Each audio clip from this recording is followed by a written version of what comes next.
Welcome, in front of me is a Samsung Galaxy Z Fold3, and today I will show you a couple tweaks and tricks you can do on this phone. So we're going to start off with the side panel, which is always visible right over here. I believe it's visible while it's open, and I think also when it's closed. Let's quickly check, and yep, there it is. So you can access it from whatever screen you want. And in here, just kind of whip it out. You have a bunch of applications that you can access. Now right here I believe it shows us the applications that are most used, and we can also add our own applications. We can edit it. So there we go. You can add whichever one you want. Additionally, if you don't want that panel at all, you can disable it under settings. So let's open that up, and I think it was under the display.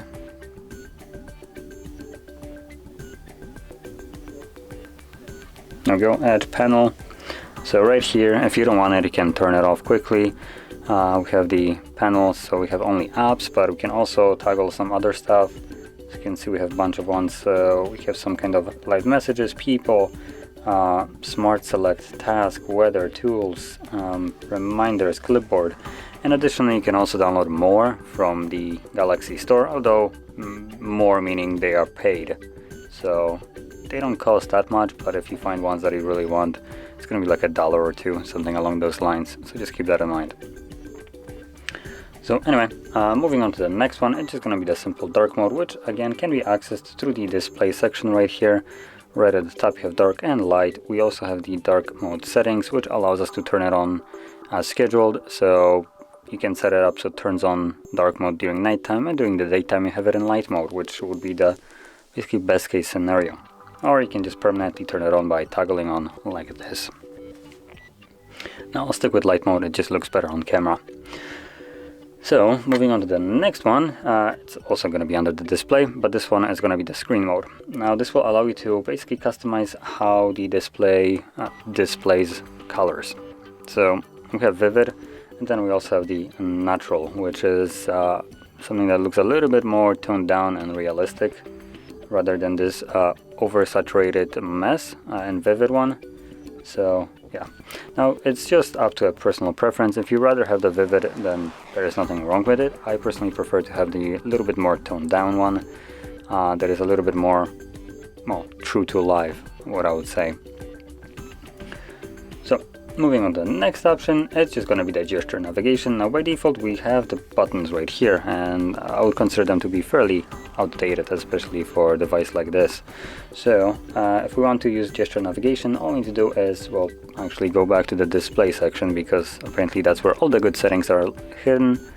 And in here we will find the navigation bar, swipe gestures, and there we go. As you can see, you have this bar right now, and you can swipe up on it to go home, swipe up and hold to go to recent, and swipe from either side to go back. As you can see, this brings up the arrow.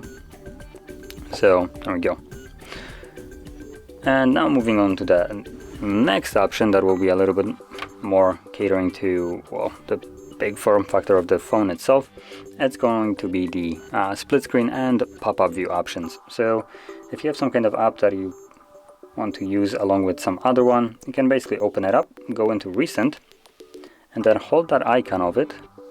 We'll bring up a couple options right here. So we have keep open, we have open in pop-up view, open in split screen view, and so on. Now these two middle options are the ones that are interest us. So we have the pop-up view, which basically allows you to open up a window, and let's open up some other application, like, let me quickly find it.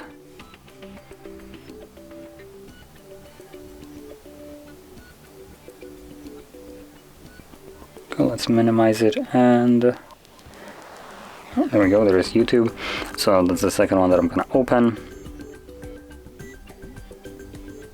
We can open that one in split screen. Now once you select it to be open in split screen, it will show you all the apps that you can split screen with. So let's pick something, I don't know, I just pick whatever here. So files, and as you can see, we can listen to some music, we can check our files, and we can still open this up. Quickly try to, oh, there we go, That's how you resize it. So you can also resize it, and there we go. We can use 3 apps at the same time.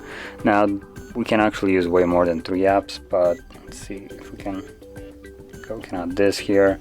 Could add another app to be split screening here, but as you can see, it already starts to get a little bit cramped, but still it's an option if that is something that you're looking for. So let's just close this and move on to the next option and last one, which I wanted to show, and this is more just a handy one for people that want to get back their functionality of a power key. After all, everybody calls this key a power key because it allows them to turn on and off their device, but Samsung decided to be special snowflakes here and change it into side key, because you know we don't have any other side keys right here like the volume ones. So anyway, additionally they also crammed Bixby in here. If you try to hold it, it opens it up. It's a really scummy way to try to get you to use their trash basically assistant, and let's be honest, no one really wants to use this.